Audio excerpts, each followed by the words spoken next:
নজর রাখবো পরবর্তী সংবাদে। কৃষকদেরকে নিয়ে এক দিবসীয় প্রশিক্ষণ শিবির অনুষ্ঠিত এবং তারপরই তাদের মধ্যে মাছের পোনা বিতরণ করা হয়েছে। এবং এই এক দিবসীয় প্রশিক্ষণ শিবিরকে কেন্দ্র করে কৃষি ও কৃষক কল্যাণ দপ্তরের উদ্যোগে পশ্চিম সোনাতলা গ্রাম পঞ্চায়েত প্রাঙ্গণে কৃষকদের নিয়ে আয়োজিত হয়েছে একটি শিবির। এবং এই প্রশিক্ষণ শিবিরের তার মহকুমা তত্ত্বাবধায়ক শ্রীকান্ত নাথ, খোয়াই জেলা সভাধিপতি অর্পণা রায় এবং পশ্চিম সোনাতলা গ্রাম পঞ্চায়েতের প্রধান সহ অন্যান্যরা উপস্থিত ছিলেন। কৃষি ও কৃষক কল্যাণ দপ্তরের নতুন প্রকল্প বৃষ্টির সৃষ্টি কৃষক উন্নয়ন, আর এই প্রকল্পের আওতায় কার্যত তাদেরকে প্রশিক্ষণ মাধ্যমে আজকে এই শিবির অনুষ্ঠিত হয়েছে। তবে কি রয়েছে বক্তব্য শুনুন। আমরা উৎপাদন করব, এর কথা মাথায় রেখে আমরা নিত্য নতুন চিন্তাধারা করছি। আমরা এমন কিছু গাছ লাগানোর কথা ভাবছি যেগুলোর জন্য খুব কম জল লাগে বা কম বৃষ্টি লাগে। অল্প জলে চাষ হতে বছরে 12 মাসের মধ্যে 9 মাসই জল পাই। তো ভারতের অনেক রাজ্য আছে বা 12 মাসের মধ্যে 1 মাস 2 মাস জল পায়, বছরের পর বছর জল পায় না, এমন অনেক রাজ্য আছে।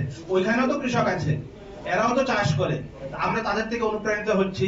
আমরা, আপনারা জানেন, অনেকে মিলেট চাষ, কাওয়ান ধান যেটা আমরা বলি, এরকম ফিঙ্গার মিলেট, ফক্সটেল মিলেট, অনেক ধরনের মিলেট আছে। রাজ্য সরকার তথা কেন্দ্র সরকার মিলেট চাষকে প্রচন্ডভাবে প্রচার দিচ্ছে। কারণ আপনারা নিজেরাও দেখতে পাচ্ছেন জলবায়ু যেভাবে পরিবর্তন হচ্ছে, ক্লাইমেট চেঞ্জ আমরা বলি, বৈশ্বিক জলবায়ু পরিবর্তন, বৃষ্টির সময় বৃষ্টি হচ্ছে না, শীতের সময় শীত হচ্ছে না, পুরো পৃথিবী জুড়ে এই সমস্যা চলছে। এতে সবচেয়ে বেশি কে ক্ষতিগ্রস্ত হচ্ছে? আমাদের কৃষকরা। কৃষকরা ক্ষতিগ্রস্ত হলে কি হচ্ছে? খাদ্যদ্রব্যের উৎপাদন কমে যাচ্ছে। এই সব কথা মাথায় রেখে এই একটা নতুন স্কিমটা নতুন না, বাট স্কিমটা মানে প্রত্যেক বছর যে কোনো একটা একটা করে গ্রাম ঠিক করা হয়, রেইনফেড এগ্রিকালচার ডেভেলপমেন্ট প্রোগ্রাম বা বৃষ্টি সৃষ্ট কৃষি উন্নয়ন, যেখানে বৃষ্টির জল ছাড়া অন্য কোনো উপায় নেই। ওই সব জায়গাতে কিভাবে আমরা কৃষিকাজকে উন্নত করতে পারি, এর মধ্যে অনেকগুলি কম্পোনেন্ট আছে। যে ধান চাষের পাশাপাশি কিভাবে মিলেট চাষ করা যায়, মক্কা চাষ করা যায়, যেখানে জল কম।